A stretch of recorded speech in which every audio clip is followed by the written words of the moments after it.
second takes.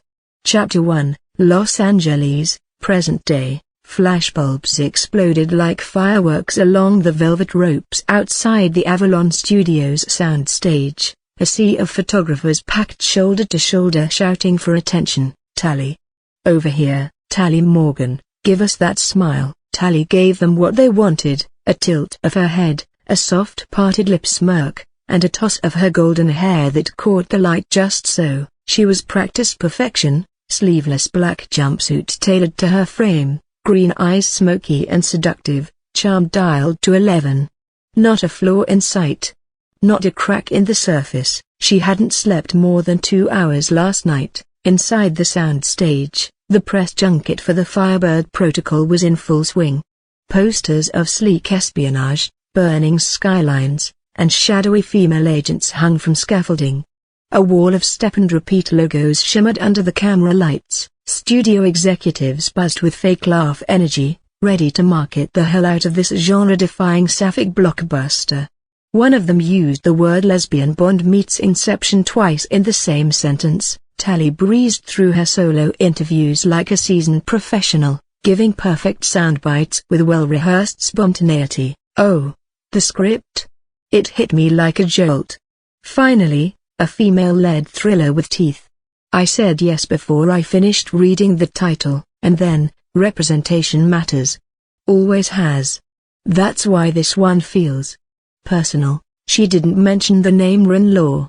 Not yet, not when her palms still went cold every time she heard it. They were filming in 2 weeks. She still hadn't seen her. The table read was set to begin in 15 minutes. In the adjacent rehearsal space, a minimalist loft-style room with exposed brick and high-beamed ceilings, all open windows and filtered light. The press weren't allowed in, but rumors were already flooding the internet. Cast lists had leaked. Fan art had surfaced. Headlines screamed, Tali Morgan and Rin Lau to co-star in Sapphic SPY blockbuster. Internet loses its mind. She stood alone at the snack table, picking at a protein bar she had no intention of eating, pretending to scroll through her phone. Her assistant had vanished.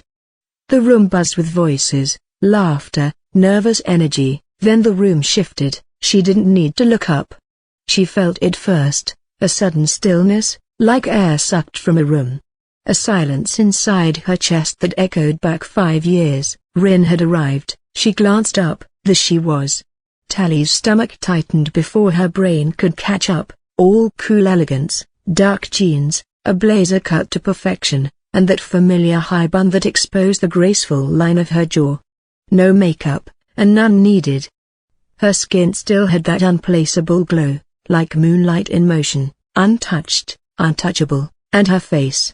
Delicate, unmistakably East Asian features she'd memorized years ago and tried, unsuccessfully, to forget. High cheekbones, full mouth, and those eyes, hazel and unreadable, the kind that could pin you in place and peel you apart if you looked too long. She carried no entourage.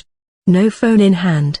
Just that same quiet gravity, the kind that made you feel like everyone else in the room was trying too hard and she wasn't trying at all. Tali hated that her body still noticed. For a moment, the chaos of the room faded around them. Rin didn't look at her.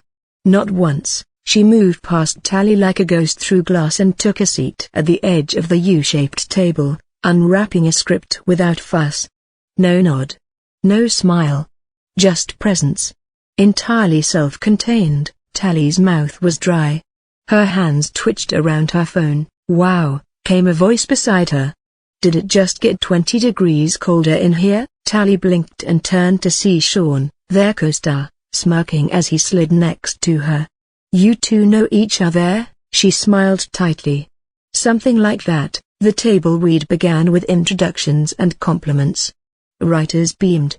Executives clapped themselves on the back. The director, a sharp-eyed woman named Aria Serrano, welcomed the cast with poetic words about intimacy, tension, and reclaiming the spy genre for women. When the reading started, Tali tried to lose herself in the script. Dialogue moved quickly. The tension was written sharp, taut, laced with innuendo. Their characters, Agent Vega, Tali, and Agent Solace, Rin, were enemies, allies, and almost lovers in a tangled web of secrets and stolen missions. Rin read her lines with quiet control, voice like smoke curling through velvet. Even at a table read, she was arresting, each pause precise, each inflection devastating. Tali could feel her jaw clenching. When it came time from their first shared scene, a tense interrogation across her dimly lit table, the room went still again. Tali read her lines as Vega, flirtatious and dangerous. Rin countered, cool and clipped. The dialogue danced, threats and confessions, glances like blades. By the end of the scene, a low murmur spread through the room. Someone actually whistled. Well, Arya said, leaning forward, eyes gleaming. There's something real here. Tali dared to glance at Rin. Rin's eyes didn't meet hers. She was already flipping to the next page.